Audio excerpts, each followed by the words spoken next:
Bonjour Caroline, Comment ça va? ça va et toi? Ça va, merci. Je suis ravie de t'avoir aujourd'hui parce qu'on va parler d'une discipline qui est toujours un petit peu une nébuleuse pour les marques. On va parler du partenariat média. Et toi, je sais que tu as beaucoup d'expérience dans le sujet. Est-ce que peut-être tu peux commencer par te présenter en quelques mots? Nous, on s'est rencontrés parce que tu es utilisatrice de Richmaker, qui est du coup la plateforme que j'ai lancée qui permet de connecter des marques, des médias et même, pourquoi pas, des associations.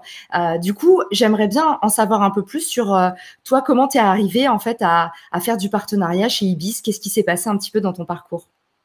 Alors dans mon parcours, ça fait 3 ans que je suis chez Accor, donc je travaille sur des sujets de communication des marques Ibis pour la France. Donc c'est 3 marques, c'est Ibis, Ibis Styles et Ibis Budget. Et avant ça, j'ai travaillé longtemps en agence de création, dont chez Publicis Conseil notamment, où j'ai passé pas mal d'années, pour aussi des grands groupes et des grandes marques, plutôt des marques leaders patrimoniales avec des sujets de transformation d'image. Et puis ensuite, j'ai fait du conseil pour des startups parce que j'avais envie de quitter le monde des agences. Mais 1 an, ça n'a pas duré très longtemps. Je suis allée sur des startups trop early, comme vous dites dans votre milieu, et du coup, c'était pas forcément très rémunérateur. Puis, je suis passée chez Monoprix. J'avais une mission longue chez Très Monoprix qui bien. était top, de mise en place d'une équipe de communication 360. Et puis ensuite, chez Accor, voilà. Et puis, quoi te dire d'autre? Comment j'en suis arrivée à faire des partenariats? C'est qu'en fait, c'est notre stratégie de différenciation qui veut ça. C'est que pour différencier nos marques chez Accor, on associe chacune des marques à un territoire d'expression. On appelle ça chez nous des passions de marque. Donc, c'est un sujet affinitaire qui va intéresser les gens, qui va nous permettre de les interpeller, de différencier aussi l'expérience dans les hôtels pour être préféré et choisi. Comme toutes les marques et les sujets où il y a beaucoup de compétition, il faut être hyper saillant, hyper différent. Et en l'occurrence, donc, nos passions de marque sur Ibis, il y a la musique sur Ibis, le design d'intérieur sur Ibis Styles et le smart sport sur Ibis Budget. C'est faire du sport partout facilement. Et comme, si tu veux, évidemment, ce n'est pas notre cœur de métier, ces sujets-là, on va chercher des partenaires pour gagner en légitimité, en savoir-faire, potentiellement en audience sur ces sujets. Donc voilà, en gros, à quoi ça sert? Et Julie, pour ceux qui connaissent mal l'hygiène de la marque, des marques Ibis, moi j'ai l'impression qu'il y a eu un shift, c'était il y a 10 ans, où en fait Ibis s'est divisé comme ça. Est-ce que du coup, là tu nous dis la stratégie de partenariat, elle est vraiment liée en fait à ces empreintes disciplinaires? Est-ce que ça existait avant ou comment ça s'est passé en fait dans l'historique du groupe? Alors, je pense que ce sujet de différenciation, effectivement, il a quelques années. Honnêtement, je ne me suis pas plongée dans les archives du groupe pour savoir comment ont été traitées les marques Ah bon? avant il y a 10 ans et même avant que j'arrive. Donc, honnêtement, là, tu me poses une question piège. Je ne suis pas historienne du groupe. Euh, mais le partenariat, enfin, si on fait un plus global culture G, le partenariat, ça existe depuis les années 60. Monoprix, La Ouais. Redoute, même Vuitton. J'ai appris il n'y a pas longtemps que Vuitton communique sur le fait qu'il fasse des partenariats avec des artistes depuis quelques années. Tu sais, les takisha, enfin, je vais pas me lancer dans la prononciation des noms des artistes japonais, mais il y Tu a parles des, pas japonais je couramment. parle pas japonais couramment, mais il y a des lignes, tu sais, de produits qui sont créés avec des artistes et qu'ils le faisaient déjà, ça fait partie de leur patrimoine et de leur culture. Monoprix et La Redoute sont aussi très connus C'est pour clair. ça. Enfin, Monoprix, ça ne fait pas Monoprix dans les années 60, mais Prise Unique avait déjà des collabs. Et c'est d'ailleurs, j'ai travaillé chez Monoprix, mais tout le monde le sait, la collab, c'est un marqueur chez Monoprix qui leur permet de rester dans l'air du temps, dans la tendance. Et eux, ayant une énorme notoriété, ils vont chercher des petites marques un peu plus niches et ils vont se servir de leur pouvoir de prescription pour pousser ces marques. Et eux, ça leur apporte toute la modernité dont ils ont Ouais. besoin, le renouvellement de produits dont ils ont besoin pour que toute l'année, on ait envie d'aller chez Monoprix tout le temps. Donc C'est ça, c'est clair. top. Et chez Ibis, c'est quelque chose, quand tu es arrivé, c'était déjà en place cette strate de partenariat. Alors, qu'est-ce qu'il y avait quand je suis arrivée? C'était un moment clairement où il y avait une volonté de mettre plus d'ambition et un booster plus fort sur ses passions de marque. Le fait d'acter que on est très fort et on est très légitime et reconnu. Tu sais, on fait des brand tracking tous les ans comme toutes les marques pour savoir où sont nos points forts, sur quoi on est connu et reconnu et sur quoi on est moins moins pertinent. Et donc sur évidemment tout ce qui est qualité du service, hospitalité, sens de l'accueil, qualité des infrastructures. On est évidemment hyper à l'aise, on est leader et on est une marque historique et les gens nous reconnaissent pour ça. Et mais c'est hyper important. C'est une problématique transverse à plein de marques qui répondent à des problématiques fonctionnelles. C'est important aussi de ramener une dimension plus émotionnelle pour être préféré. Tu sais, c'est ce qu'on appelle le love brand. C'est ce qu'on mesure dans les brand tracking pour pas uniquement être sur des critères de notoriété. Je connais, ok, c'est bien, c'est dans mon esprit. C'est une marque qui rentre en considération quand je fais un choix. Mais il faut aussi que j'ai envie d'y aller et envie d'acheter.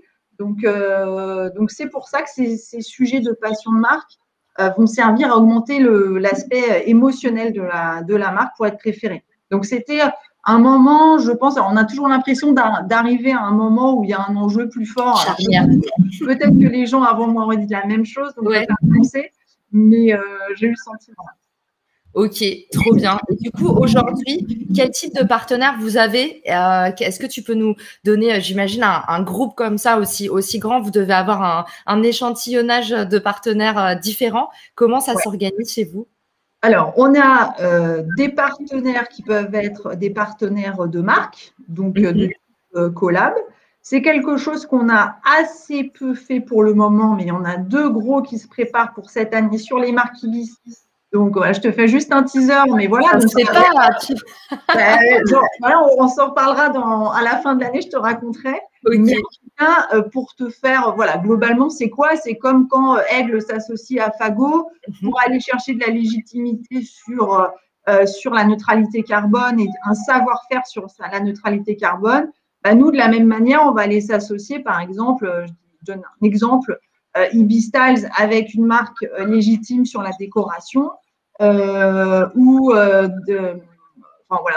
Exemple, par exemple. N'en dis pas trop. Voilà, j'ai peur de glisser parce que je suis pas douée pour garder les secrets, donc je ne veux pas t'en dire trop. Me questionne pas trop. Ok, donc on a compris le premier type de partenariat, c'est vraiment marque et quelque part c'est ce qu'on appelle le co-branding, donc c'est quelque chose en commun que vous sortez. Ça c'est le premier. Exactement. Et ça c'est une base qui est plutôt win-win. Qui est win-win et qui n'est pas évidente à tisser. J'ai eu d'autres expériences des années passées où on a essayé de le faire, mais on n'a pas accouché du sujet parce que finalement, nous et la marque en face, c'est pas dans notre business model et dans notre core business le partenariat. Contrairement à peut-être qu'on peut passer en type de partenaire 2, c'est-à-dire le partenariat média. Là, on a affaire à des gens dont c'est le core business de vendre du média et puis d'autres choses qui vont s'intégrer dedans. C'est pour ça que ce n'est pas juste de la pub, mais que c'est un partenariat. Mais malgré tout, ils ont cette culture, ils sont programmés pour le faire, pour rentrer dans des cases, pour accoucher aussi, puisque c'est ça qui va leur faire du revenu. Ce qui n'est pas le cas sur une marque partenaire. Il n'y a pas cet enjeu financier qui est aussi important, ce qui fait que ça peut avoir tendance à s'étendre dans le temps. Parce qu'on va peut-être être moins acculturé des 2 côtés en fait à ce côté partenariat, c'est toujours un petit peu nouveau et puis en plus c'est un petit mariage, il faut qu'on trouve un fit, une façon de fonctionner. Donc on va dire il y a ces deux gros types de partenariats là et après on fait aussi du partenariat un peu plus quick win. On en a pas mal fait sur Ibis Budget.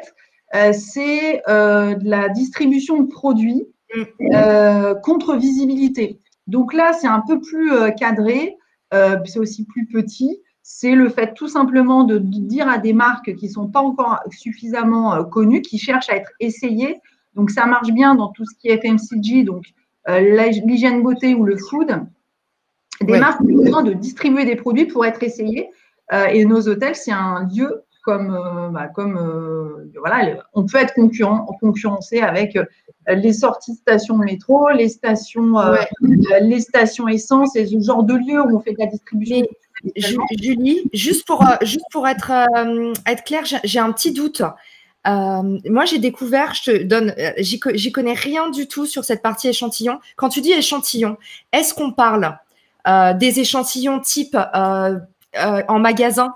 On te donne une petite partie du produit. Typiquement, quand on va chez Yves Rocher, pas Yves Rocher pour le coup, mais Sephora, tu reçois plein d'échantillons, donc des miniatures de parfums. Ou est-ce qu'on parle plutôt de, par exemple, quand tu vas en salle de gym chez Equinox ou Quirk, tu as des produits Oh My Cream ou c'est lequel de type d'échantillonnage? Alors moi, j'ai eu que des cas avec des vrais produits. Tu vois, par exemple, on a travaillé avec Granola, on a distribué des barres Granola. Bon, je pense qu'ils ne fabriquent même pas de mini-barres Granola. Donc, non, mais ça fait un petit doute. Comme ça s'appelle échantillonnage, je voulais qu'on soit sûr pour aussi ceux qui nous écoutent. Ouais, tu as raison. En fait, c'est non, j'allais dire c'est du sampling, mais ça ne change rien. Ça veut dire échantillonnage aussi, mais c'est de la distribution. C'est de la distribution de produits. Donc voilà. Et là, c'est assez simple. C'est fournissez-nous 100 000 exemplaires de produits, par exemple. Donc, c'est assez volumineux parce qu'on a plus, on l'a beaucoup fait chez Ibis Budget et on a plus de 350 hôtels. Donc, il y a un volume important de passage. Et on fournit un peu de visibilité, donc de la visibilité tout court. Ça peut être des postes, ça peut être de la PLV dans les hôtels, ce genre de choses. Ok. Super intéressant. Et du coup, en fonction sur ce panel-là, comment est-ce que tu trouves aujourd'hui, comment est-ce que tu sources tes partenaires? Est-ce que c'est au hasard? Écoute, j'espère que Richmaker va nous aider à ça justement, parce que c'est ce que j'ai tilté, tu vois, quand on s'est rencontrés. Je me suis dit, mais à l'époque, là, je t'avoue, ça fait quelques mois que je n'ai pas réactivé tellement ce genre de choses. Mais à l'époque, ça a été compliqué de chercher les bons partenaires, enfin les bons moyens. Et c'est pas simple. C'est pas simple parce que trouver des industriels qui sont capables de fournir autant de produits, c'est ça. Une fois de plus, ça n'avait pas parti non plus. C'était pas un enjeu énorme. Ça permet d'améliorer le value for money, donc le rapport qualité-prix à l'hôtel. Donc c'est top pour nos clients. Mais bon, il n'y avait pas d'indispensable non plus à en faire. Voilà. Donc, c'est resté un sujet un peu froid et c'est dommage parce que finalement, c'est un vrai truc qui a beaucoup de valeur, je pense. Du coup, salon professionnel, LinkedIn, comment ça se passe behind the curtain, comme on dit? Tu parles là des échanges de produits? Non, trouver un partenaire. Des partenaires, voilà, autant sur les partenaires médias, on va pas se mentir, tu vas pas me contredire, Julie, ils sont faciles à contacter. Mais oui. Ouais. Avec les régies, de toute façon, mon job, c'est aussi de toujours être en relation avec les acteurs du marché, de rester en veille toujours, même à froid quand j'ai pas de besoin, parce que le jour où j'en ai un, il faut que j'ai moi des métriques, des cas, des exemples, que je sache jusqu'où je peux leur demander des choses pour mieux négocier. Donc, bon, ça, on va dire, c'est la partie régie et agence média, parce qu'évidemment, je travaille avec une agence média. Donc, on va dire que la partie partenariat média, elle est bien cadrée. Okay. Sur la partie marque, écoute, il se trouve que les agences avec lesquelles on travaille peuvent être des bons marieurs. Ouais. Ça se trouve être un canal qui est pas mal intéressant. Et après, c'est par réseau, en fait, par réseau, tout simplement. Enfin, tu vois, de personne à personne, en fait. Ok, très bien. Et du coup, il y a sur les partenariats médias en particulier, puisque c'est le sujet qui nous intéresse aujourd'hui, est-ce que il y a un cahier des charges ou est-ce qu'à chaque fois, quelque part, c'est l'intermédiaire qui fait la discussion? Il y a un cahier. En fait, le cahier des charges, pour moi, c'est le brief. C'est le brief tout simplement parce qu'il ne faut pas croire que parce que tu te lances dans un partenariat média, tu n'as pas besoin d'avoir quand même quelque chose d'assez clair sur tes objectifs. Est-ce que c'est plus un objectif d'abord de notoriété hyper forte, parce que dans un média, tu vas chercher évidemment l'audience, ou est-ce que ça va être un objectif plus de légitimité et d'affinité? Donc, le cahier des charges, on va dire, je ne vais pas te sortir une liste de 20 specs, c'est pas comme ça, mais ça va être plus le brief qui va faire le cahier des charges. Donc, il y a toujours un peu ce mapping qui est puissance affinité, qui a, je pense, deux items que tu connais qui sont assez classiques. Et c'est ce qui fait que quand on discute avec une agence potentiellement de différents types de partenaires, c'est toujours les deux questions qu'on va se poser. Et c'est quasiment comme ça mentalement qu'on peut poser nos différentes options, à se dire il y a des marques médias qui vont être méga puissantes, peut-être un peu moins affinitaires. Alors quand je parle d'affinité, c'est avec notre cible de conquête. Donc ça va être en fait la correspondance de leur audience et des gens que nous on veut toucher. Et ça va être aussi par rapport à notre sujet, leur légitimité sur le sujet, en l'occurrence, tu sais, musique, design intérieur et smartphone. C'est quoi leur légitimité, leur profondeur sur le sujet? Est-ce qu'ils sont bien associés immédiatement à cet univers-là? Donc ça va être les deux critères de base, donc l'objectif. Et puis après, cahier des charges, ça peut aussi évoquer tout ce qui est la liste des droits à négocier. Mais ça va pas arriver ça va plus arriver après, une fois qu'on a identifié le partenaire, en gros, l'opération, la mécanique. Là, on va rentrer dans le dur, notamment sur la liste des droits, qui est un vrai sujet. Ok, trop bien. En parlant de rentrer dans le dur, je te propose qu'on passe à la partie un peu case study. Est-ce que tu peux nous décortiquer un cas d'étude qui te semble important chez Ibis, Accor ou n'importe, qui soit récent ou pas, mais juste un cas qui, selon toi, est assez représentatif d'un partenariat média rondement mené? Ok. Écoute, je vais te parler du partenariat The Voice qu'on a fait l'année dernière, parce que ce que j'aime bien dans ce cas-là, c'est que c'est à la fois du sponsoring, donc parce que souvent quand on parle de partenariat média, le premier truc auquel on pense est le sponsor. Ouais. Donc le sponsor, pour rappel, c'est méga puissant, mais ça ne va pas très profond dans le discours, puisque tu as toujours une place pour t'exprimer en tant que marque qui est très courte. L'idée du sponsor, c'est de faire de la répète et de faire de l'impression de ton logo. En gros, donc quand tu fais du sponsor en télé, tu as 6 ou 8 secondes pour faire ton billboard. Ce qu'on appelle le billboard, c'est la petite vidéo qui est avant, après les émissions ou pendant les bandes d'annonces qui sont diffusées. Le sponsor, il est à la fois en général, mais tu peux les dissocier, et télé et digital, puisque les marques, elles annoncent, enfin, toi, les chaînes, elles annoncent aussi en digital, elles ont un écosystème digital hyper important. Donc, moi, je trouve que c'est un cas chouette parce qu'on a fait et du sponsor et du contenu. Donc, les régies appellent ça du brand content. Ouais, brand content, dans le langage des régies, ça veut dire qu'elles vont créer du contenu pour toi avec leur patte à elles. Parce que c'est… J'aurais pu t'en parler dans le cahier des charges, j'y ai pas pensé, mais en fait, c'est plutôt dans comment tu choisis ton partenariat média, donc affinité légitime, affinité puissance, et puis aussi la qualité du contenu que tu recherches, puisque les médias sont des producteurs de contenu, c'est vraiment leur business, c'est de créer des émissions, de créer des petites vidéos quand c'est plus pure player, de créer des articles. Donc, elles ont une vraie patte en création, en éditorial. Elles ont un vrai savoir-faire en termes de production et c'est hyper aussi important dans le choix que tu fais du partenaire média. Effectivement, ouais, on en parlait juste avant de commencer le live, mais chaque média a un peu ses spécificités, son format. On parlait de Combini. Combini, tu vois, ils ont clairement quasiment déposé ce format de mini vidéo. Et du coup, effectivement, tu as raison de le rappeler, Julie, il faudrait que ce soit le troisième critère de choix, en fait, dans le partenaire. Ça, on ne l'a pas dit, mais c'est hyper important. Il y a pourquoi le partenariat média, il est important, il est intéressant. C'est pas juste, il y a l'audience, la puissance, mais aussi parce que les médias se travaillent eux-mêmes comme des marques. C'est pour ça qu'on appelle ça des marques médias d'ailleurs. Et tu as raison de citer Combini. Combini, ils ont une signature, un état d'esprit. Ils ont une ligne éditoriale, ils ne sortent pas quoi qu'il arrive. Et c'est ça qu'on va chercher, une communauté. Tu peux faire la plateforme de marque de Combini, c'est une vraie marque. Et du coup, c'est pour ça que c'est intéressant de s'associer à des marques médias parce que c'est des marques hyper fortes aussi. Donc, ce n'est pas complètement un travestissement de faire du partenariat média. Il y a une vraie association de valeurs aussi, de valeurs du média. Et toi, donc, on parle de The Voice. The Voice, ça porte aussi des valeurs d'ouverture, de divertissement, enfin, voilà, on a une image de ce que c'est que de The Voice, de popularité, d'accessibilité, de mérite.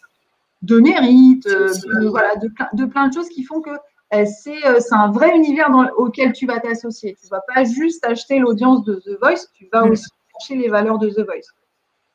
Et du coup, j'ai hâte que tu nous racontes. Et aussi, il y a la partie que je trouve vraiment intéressante dans le partenariat média, c'est quand il y a vraiment de l'échange, de la co-création, et quand aussi, côté marque, il y a des dispositifs pour mettre en avant le média. Donc, peut-être pas dans l'exemple que tu as choisi, mais je me demande, en tout cas, j'ai hâte que tu nous parles de ce partenariat, parce que c'est vrai qu'il y a énormément de choses à faire. Et c'est là où, en fait, Julie avait raison de le rappeler. Elle disait, le sponsoring, on pense tout de suite sponsoring. Et on avait reçu Vincent Puren de Madines qui nous parlait justement de leur partenariat média entre eux qui étaient médias et Salesforce qui était du coup un produit et qui vendait. Et en fait, c'est hallucinant ce qu'ils ont réussi à créer ensemble en montant des événements, en faisant des co-offres. Et il y a des formats, des nouveaux formats qui sont vraiment étonnants entre marques et médias. Et je pense que c'est ça qu'il faut aller chercher. Je crois que tu mentionnais tout à l'heure La Redoute, on les a reçus en live. La Redoute, ils ont un super partenariat brand content avec Vogue. Et en fait, il y a des nouvelles relations qui se tissent où en fait La Redoute, par exemple, ils ont envie de se repositionner dans l'image de on met en avant des créateurs. Du coup, La Redoute fait un partenariat média avec Vogue dans lequel ils mettent en avant les créateurs de La Redoute. Donc, c'est même pas leur propre marque, tu vois. Donc, ils sont eux-mêmes la caisse de résonance, le média d'un autre créateur. Donc, voilà, je voulais te laisser un petit peu reprendre ton souffle, Julie, parce que je t'ai fait beaucoup parler. Mais si t'es prête, on passe dans la partie qu'est-ce que t'as dit. Ça marche. Je voulais que je te raconte les grandes étapes, c'est ça? Ouais. Comment ça s'organise dans le très concret? C'est quoi le process, la méthodo? La méthodo. Alors, écoute, je vais essayer d'être claire. La première chose, je pense avoir en tête, je l'ai déjà dit, c'est que le job, il commence bien en amont parce que si tu débarques, que tu connais rien au sujet, que tu n'as pas fait ta veille et ton travail de réseau, de compréhension du marché à l'avance, bon, honnêtement, ça va être compliqué quand même. Donc, on va dire que l'étape, elle est en cours, elle est d'aller d'avant. Alors, la vraie première étape, c'est le brief, parce que c'est pas parce que tu te lances, on va partir du principe que tu sais que tu veux faire un partenariat média. Il faut quand même faire le brief donc, à l'agence média, en l'occurrence. Donc, ma première étape à moi, ça a été brief à l'agence média, en sachant qu'on voulait un objectif donc, de notoriété, mais aussi de légitimité importante, une marque forte avec une position forte. L'agence média revient avec plusieurs propositions. Donc, en l'occurrence, ils nous font un panel pour ce cas-là de toutes les médias, que ce soit toutes les émissions, licences ou médias qui soient légitimes sur la musique, en faisant l'état des lieux de leur puissance. On juge ensemble de ce qui est le plus affinitaire / puissance en fonction de ce qui nous intéresse. Et voilà, on a choisi The Voice pour une raison évidente, c'est que ça matche vraiment les deux critères. Ensuite, j'ai rencontré la production de l'émission. Il se trouve que là, on est dans un cas particulier, c'est que The Voice, c'est une licence aussi. Donc, ça ne va pas que mettre en action la régie publicitaire TF1, ça met aussi en action un autre acteur qui est l'acteur de la licence de l'émission, parce que tu sais que c'est une émission qui est vendue partout dans le monde. Donc, il y a des gens qui sont là pour garantir la bonne utilisation de la licence The Voice. Donc, on les a rencontrés. C'est hyper important d'ailleurs. Bien que tu sois dans un partenariat média, c'est comme pour un partenaire de marque classique. Quand c'est un partenariat qui est engageant financièrement pour ta marque, de rencontrer les interlocuteurs et de tester la confiance. On passe pas l'épreuve du. Tu leur fais faire le détecteur de mensonges. On leur fait pas passer d'épreuve, mais de sentir s'il y a vraiment une confiance.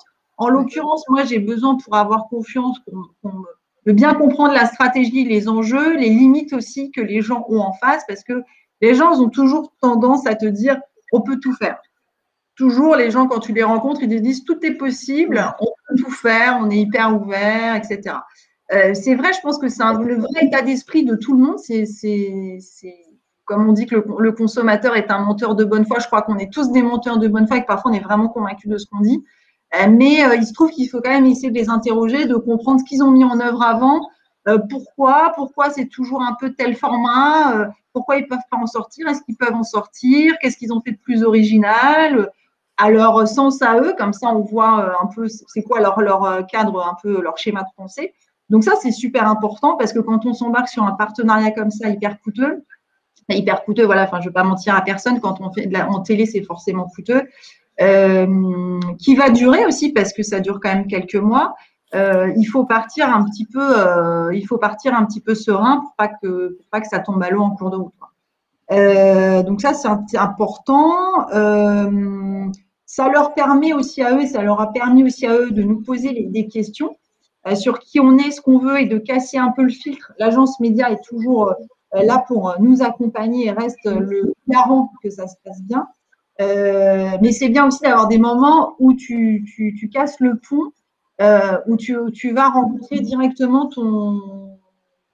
la personne avec laquelle finalement, normalement, enfin, c'est pas elle que tu vas payer directement, mais en fait, voilà, ça va être quand même le producteur. Et du coup, c'est super important que ces gens-là aussi t'écoutent sur tes besoins pour qu'ils ressentent en fait les vrais sujets, les choses importantes pour toi et qu'il n'y ait pas d'intermédiaire. Ensuite, je lis un peu mes notes parce que là, je t'avoue, dans les étapes, je veux pas. Alors ça, c'est interdit de lire ses notes. non, mais c'est ça qui est génial. C'est ça qui est génial avec les lives, c'est que tu peux mettre. Moi, j'ai plein d'anti-sèche au-dessus de mon ordinateur et ça se verra pas. Il faut pas le dire. Un mur de post-it derrière toi, c'est ça? Ouais. Ouais. Et ensuite, voilà, là, pardon, moi, je reprends mon fil. La chaîne et la production ont fait leur retour avec plein d'idées de types de contenu.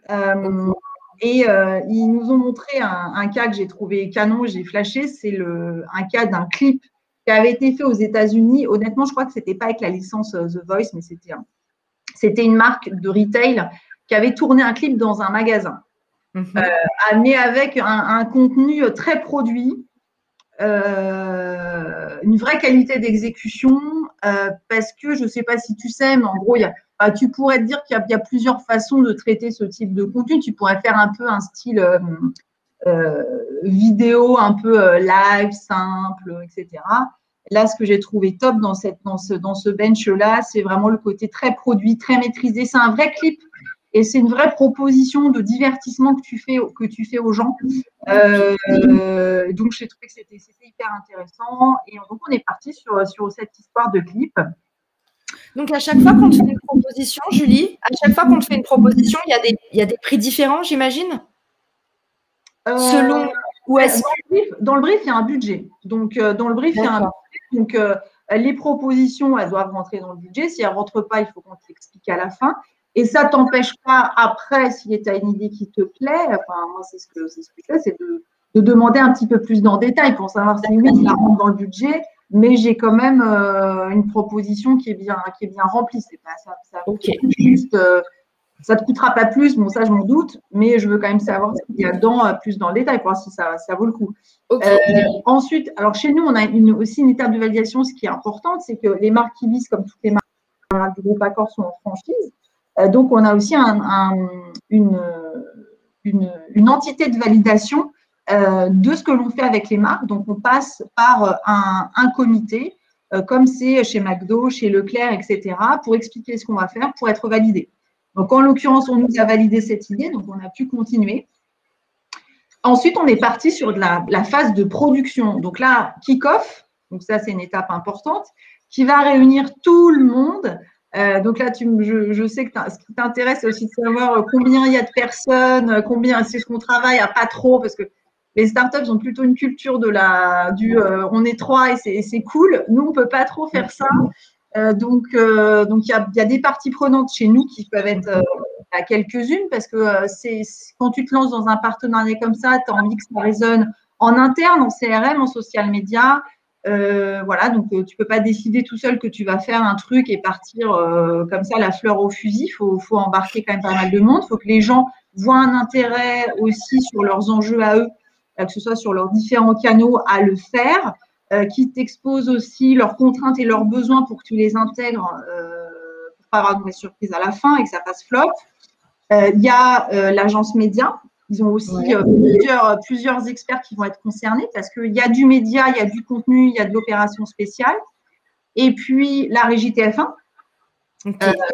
Parce que c'est beaucoup de médias dans le partenariat. Il y a la partie contenu, mais il y a la partie média pure. Et il y a donc la licence The Voice qui était là aussi. Donc, le kick-off, on était au moins 15 facile, je pense. C'est ce que j'allais te demander. D'accord, je pensais que vous auriez été même plus de 15 parce que là, j'étais en train de rajouter à ma liste. Je me disais, mais ils sont combien à ce meeting?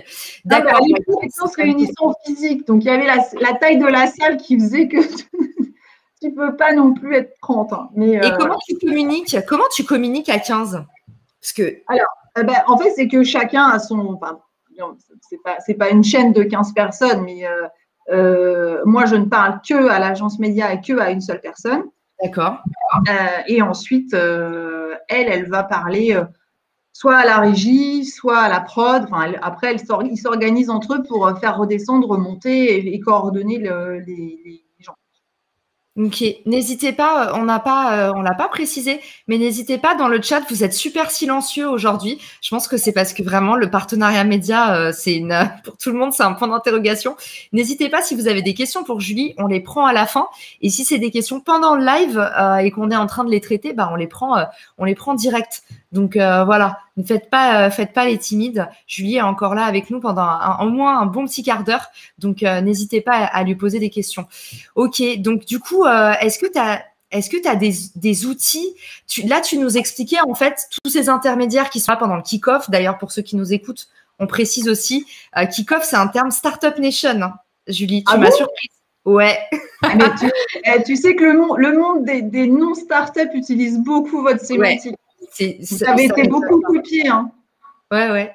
Ils sont donc du coup le kick-off meeting, c'est aussi appelé le onboarding. En fait, c'est le moment où vous commencez le projet et du coup, c'est un moment où c'est important, c'est un peu la grande messe. C'est important que tout le monde soit là et effectivement, du coup, Julie nous disait environ 15 personnes pour des gros partenariats médias comme ça où il y a la partie licence, la partie prod, Julie, tu me dis si je me trompe, et la partie du coup Ibis. Et médias, c'est ça. Médias. Ensuite, après, j'ai envie de te dire, ça va suivre les étapes. Donc, d'un côté, il va y avoir la partie média et d'un côté, la partie contenu. Sur la partie contenu, il faut suivre les mêmes étapes que quand tu travailles avec une agence de création et que tu fais une production publicitaire. Ce n'est pas parce que c'est un partenariat média que ça se passe différemment. Donc, tu vas avoir ce qu'on appelle la PPM. Donc, c'est la pré-production meeting. Tu vas voir avant ça, on ne va pas rentrer dans toutes les étapes de validation d'une production, mais tu valides les intentions, le réal ou le photographe, si c'est le type de prod. Tu fais une PPM, donc où tu checkes tout le détail de ce qui va se passer pendant le shooting ou le tournage pour pas qu'il y ait de surprise. Ensuite, post-production, validation, etc. Mais ce que je veux dire, c'est que ce n'est pas parce que c'est un partenariat média que tu connais leur qualité d'exécution parce que c'est leur job, qu'il n'y a pas le même process et la même exigence. Ok. Média, de l'autre côté, la même chose qu'avec une campagne média. Donc, on va creuser tous les objectifs et les objectifs médias, les formats associés en fonction du budget. Donc là, voilà, média classique, on va dire. Ça marche.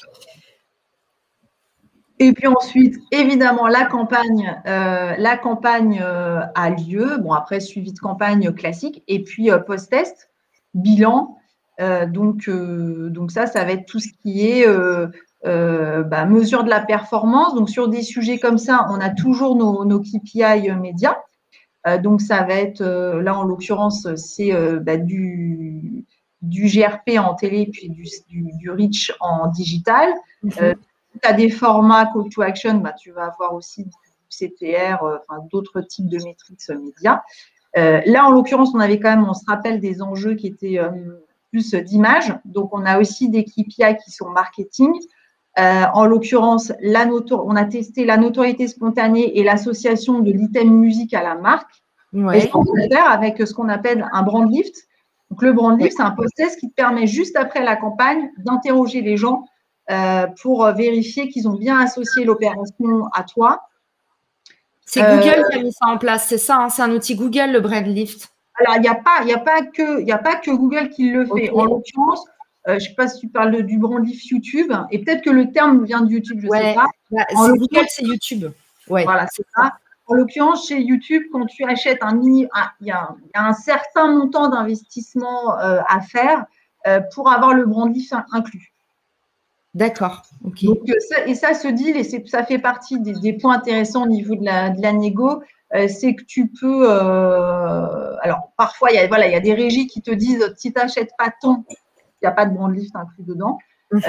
Dans un gros partenariat comme ça, tu peux dire bah oui, proposez-moi une mesure incluse dedans. Ça te permet, toi, de mieux cadrer ton budget et d'avoir ton outil de mesure inclus dans ton budget dès le départ. Et voilà, c'est plus simple. Et du coup, ça a donné quoi, sans vouloir spoiler? Non, écoute, ça a donné, c'est aussi pour ça que j'en parle, c'est que ça a été une opération qui a bien fonctionné. On a gagné 39% en termes d'association à la musique et 17% en auto spontané. Donc, c'est une OP qui a bien marché.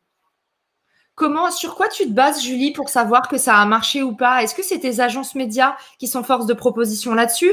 Est-ce que c'est les outils de la suite Google ou ton Google Ad Manager qui, du coup, te donne des estimations? Parce que ça, c'est difficile quand t'es pas, quand t'es un créateur ou un fondateur de dire on n'a pas d'estimation. Pas de bench. Ouais, c'est ça.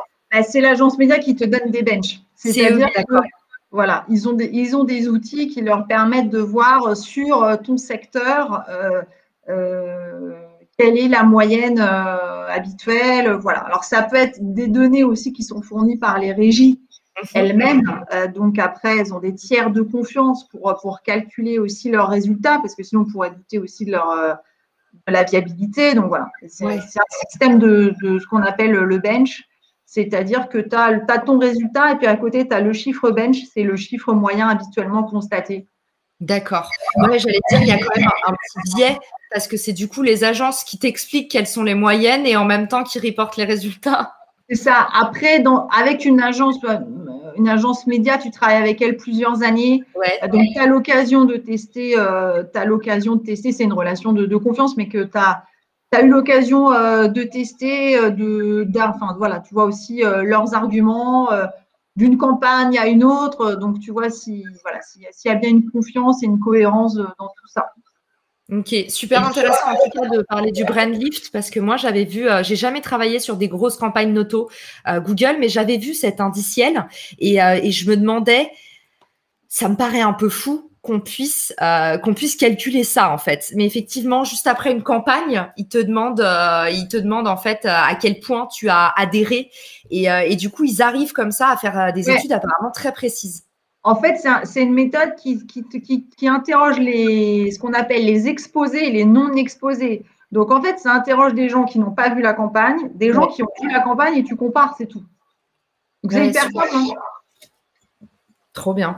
Et donc, du coup, si on réélargit un petit peu le sujet, qu'est-ce que tu conseilles à une marque qui veut faire demain soit construire une stratégie brand content mortelle, parce qu'on n'a pas parlé aussi, je sais que tu as ton avis là-dessus, Julie, de la partie ratio média, média contenu. Qu'est-ce que tu conseilles à une marque qui veut créer, structurer sa stratégie brand content?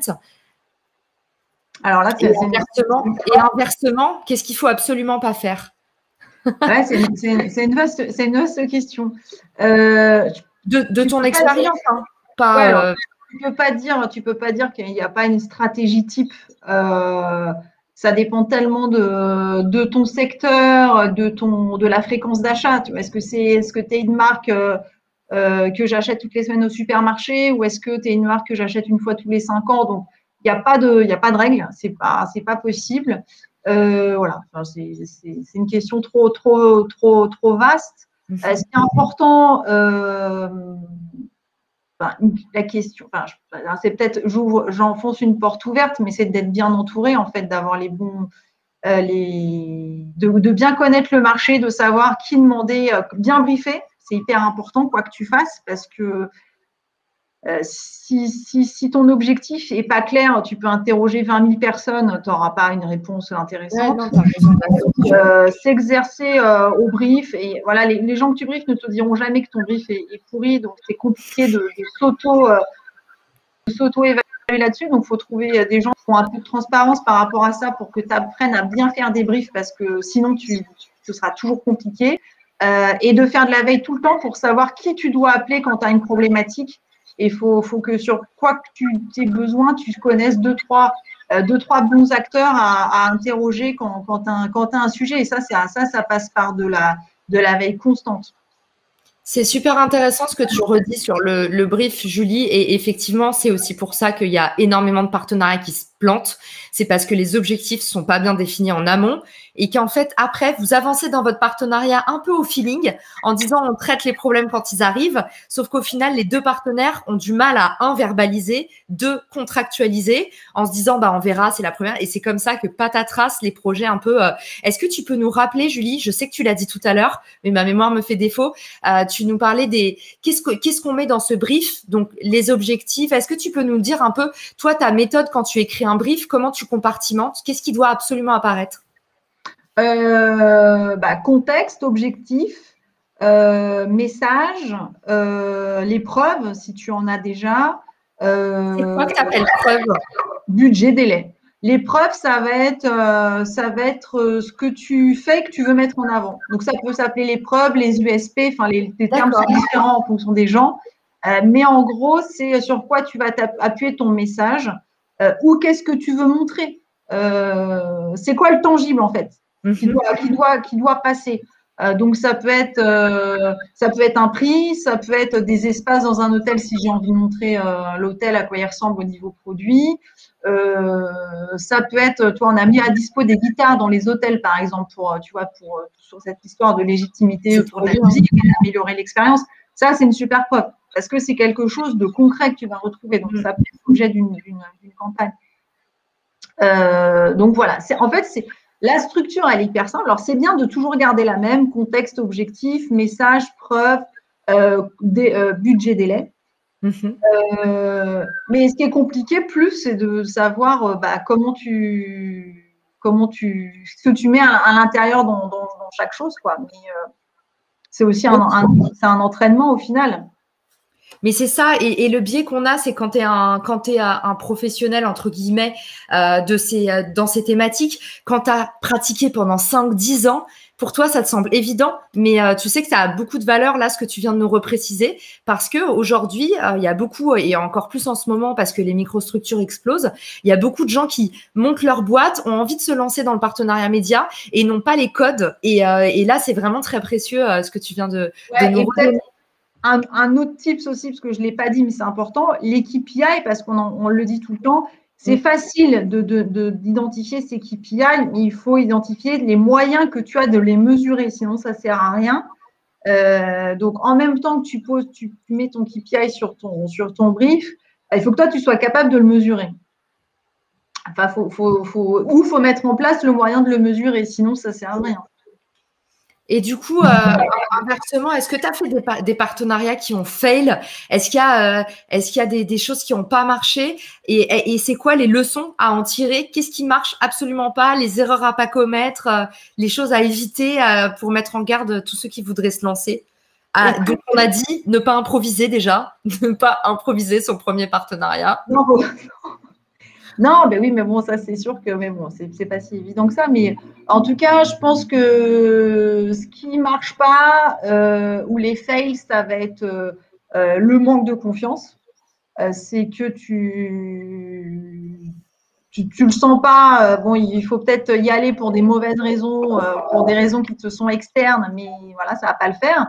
Donc finalement, tu trouveras jamais le bon match et ça va traîner. Voilà, et puis au bout d'un moment, je pense que quand ça dure trop longtemps et qu'on n'attaque pas dans le dur, ça veut dire que ça le fera jamais. Ça ne sert à rien de s'acharner pendant 1 an ou 2 ans. La phase de discussion, elle peut durer longtemps, mais il faut quand même assez vite comprendre les intérêts, les objectifs de la personne que tu as en face de toi, que tu exposes et que tu sois transparent aussi sur les tiens. Parce que une fois fait ça, il n'y a pas de raison que ça évite, que ça accouche de quelque chose, et pas rester trop longtemps dans le on peut tout faire, tout est ouvert, tout est possible, parce que moi, ça ne sert à rien. Je crois qu'il faut aussi assez vite définir ses mandatory et ses nice to have, c'est-à-dire que une fois qu'on voit à peu près dans quoi on s'engage, il faut s'écrire pour soi-même. C'est quoi que je veux au minimum sur lequel je ne lâcherai pas et c'est quoi les options bonus. Parce que l'erreur aussi, moi je l'ai pas mal commise parce que voilà, je pense que c'est humain, c'est que tu as envie d'obtenir le plus possible. Oui. Sauf que quand tu veux obtenir le plus possible et que tu n'as pas fixé ta limite de ce que tu veux, ça peut durer 10 ans. Oh non, ça dure pas 10 ans. Ça dure pas 10 ans. Tu es ton propre ennemi, ton propre frein parce que ça n'en finit plus, quoi. Ouais. Et c'est pas le but. Le but, c'est d'accoucher. Donc, il faut quand même que ça sorte. Donc, normalement, une fois que tu as rempli tes mandatories, allez, c'est bon, on file. Tu n'es pas obligé de dire à ton partenaire, c'est bon, j'y vais, je signe. Mais toi, tu sais que dans ta tête, c'est bon que tu vas y aller et que le reste, voilà, c'est pas grave. Tu ne vas pas te décaler jusqu'à ce que tu aies. Justement, Julie, j'ai complètement oublié de te poser une question quand même importante. Ce partenariat avec The Voice, on parle de quoi en termes de durée d'exécution, de cycle de vie? Est-ce que c'est une opération qui prend 1 an? Est-ce que tout s'est déroulé en 6 semaines? Est-ce que tu peux nous en dire un peu plus là-dessus? Je suis désolée, j'ai oublié de te poser la question. Non, ouais, en fait, c'est très simple. Ça a commencé on a commencé à les rencontrer pendant un été. L'émission démarrait en janvier d'après et elle se terminait en mai. Et on a utilisé, alors pas en paid, donc pas en poussant avec du média, mais en organique et en archivage, donc laissé sur YouTube jusqu'à la fin de l'année, je crois. Donc, tu vois, en tout, la première rencontre à la fin de la fin où tu n'as plus le droit de garder les vidéos, il s'est passé 1 an et demi. D'accord, ok, quand même. Et 1 an et demi, tu peux nous rappeler, je pense que tu as parlé de certains, mais tu nous as dit il y avait de la télé, il y avait du online aussi. Est-ce qu'on n'a pas parlé des points de touche lesquels vous avez exploités sur cette campagne? Il y a en fait l'écosystème TF1, donc ça va être la chaîne TF1 et MyTF1, les réseaux sociaux TF1, donc Twitter, Instagram de mémoire. Et après, c'est notre écosystème à nous, donc ça va être pareil, nos médias sociaux, de la publicité sur les médias sociaux et essentiellement de la communication dans les hôtels, du CRM, de la com interne. On ne l'a pas dit aussi, mais c'est hyper important de toujours prévoir un pan interne sur un partenariat parce que ça crée une fierté, ça crée une actualité. C'est dommage de se priver, de ne pas répercuter ce que tu fais et que tu payes sur des choses qui vont être quasiment pas gratuites, mais enfin, c'est dommage de ne pas faire rayonner au maximum. Et donc, l'interne, c'est aussi important de toujours le prévoir. Trop intéressant. On a une question, Julie, sur cette partie-là. Une question de Nino. Salut Nino, qui nous dit « La créa a au final un rôle de ciment dans ses collabs. Quelle différence avec une pub plus classique? Co-branding, recherche d'un format hybride. » Et c'est vrai qu'on n'en a pas parlé. Et ça, La Redoute nous disait, c'est parfois difficile de confronter 2 points de vue. Tu nous parlais de la partie licensing, où tu nous disais il y a des gens qui sont garants aussi de l'hygiène de marque de l'émission. Comment est-ce que ça s'est passé sur le terrain et peut-être plus globalement pour répondre à la question de Nino, si tu as des petits insights aussi, c'est parfait. Écoute, la différence avec une pub, parce que je vois qu'il dit quelle différence avec une pub plus classique. Où tu es en fait, où tu es commanditaire, quoi. Ouais, c'est ça. Bon, la grosse différence, et on l'a dit tout à l'heure, c'est que tu achètes la patte et l'esprit de la licence ou de la marque dans laquelle tu t'intègres. Si tu fais un contenu avec Combini, tu vas avoir la patte Combini. Après, il y a des marques en publicité qui ont un territoire publicitaire et une écriture publicitaire hyper précise. Exemple, Volkswagen. Tu vois un film Volkswagen qui commence, il y a une tonalité, tu la reconnais, Apple, il y a plein de marques comme ça, qui ont une écriture créative, comme ces écritures créatives aussi, elles existent en print ou en social media. Voilà, il y a une tonalité, il y a un style, etc. Donc, tout ça pour dire que sur une pub classique, tu peux avoir un territoire qui le tient. Par contre, quand tu fais du co-branding et que tu achètes un média et que tu fais un partenariat média, tu achètes la patte créative aussi de ce média. Ouais, la publicité, c'est vraiment que de la diffusion, finalement, et c'est pas du tout de la création, quoi. Je veux dire, quand tu fais une publicité, la marque là, typiquement, si tu utilises TF1 pour faire du sponsor, c'est ta campagne, ta pub Ibis qui passe sur TF1. Ouais, c'est ça. C'est pas un partenaire. Voilà. Pour moi, c'est ça. Il y a une exclusivité dans le partenariat média avec un média. Et puis, il y a un co-branding dans le sens où tu assumes aussi le fait d'être associé au logo d'un partenaire, donc The Voice ou Convini ou autre. C'est là le fameuse association de valeur dont je parlais tout à l'heure, c'est que tu assumes complètement le média avec lequel tu t'associes comme avec une marque. Je ne sais pas si ça répond à sa question. Dis-nous, Nino, si on a mal répondu, on reprendra. Et merci d'ailleurs pour ta question. Et Julie, j'avais autre chose à te demander. Est-ce que tu m'as dit que vous aviez quand même un bon agenda là pour l'année à venir. Est-ce que vous cherchez des partenaires? Si oui, quel type de partenaire? Écoute, pour cette année, c'est vrai qu'on est déjà, c'est normal, on est au mois de mars, donc on a déjà des choses de lancer. Après, rien ne nous empêche de refaire ce que je disais tout à l'heure avec la distribution des produits. Si ça intéresse des marques de faire tester leurs produits, il n'y a aucun souci. Enfin, on peut être en contact sans problème. Après, non, je pense que sur le partenariat en général, ce qui est intéressant, c'est aussi on ne l'a pas dit tout à l'heure, mais c'est aussi ce qui est intéressant dans le partenariat, que ce soit le partenariat marque ou marque média, c'est qu'en fait, ça renouvelle aussi un intérêt pour ta marque parce que tu crées toujours un peu la surprise à t'associer avec quelqu'un d'autre parce que les gens, ils ont peut-être deux marques qui n'ont rien à voir l'une avec l'autre ou en tout cas qu'ils n'ont jamais vu l'une à côté de l'autre et de les voir ensemble, c'est un événement en soi. Donc, il n'y a pas de bonne ou de mauvaise association de base. On peut s'associer avec, c'est vrai, plein de types de marques finalement. Trop bien. Merci beaucoup, Julie. J'en profite pour te laisser introduire le petit cadeau que tu nous as fait qui sera disponible en commentaire. J'étais juste en train de j'ai pas de cadeau. Mais si, d'accord. Ouais. En fait, à chaque fois qu'on fait un live, on offre un petit contenu extra de la part de la personne qui est invitée au live, qui nous donne un peu sa recette secrète. Et du coup, je voulais te passer la parole pour que Je sais ce que c'est. Et donc, en fait, j'ai fait une petite liste des petits warnings, des choses auxquelles il faut faire attention et une liste des bonnes choses auxquelles il faut penser en plus. Voilà. Et du coup, tout ça sera disponible dans le premier commentaire de la vidéo YouTube. Et Julie, il me reste quand même une dernière question. Comment est-ce qu'on peut te contacter? Comment est-ce que tu préfères être contacté? Bien sûr, on peut te joindre sur Richmaker, mais si on a envie d'échanger, tes réseaux sociaux préférés? Là, pour du pro, ce sera LinkedIn.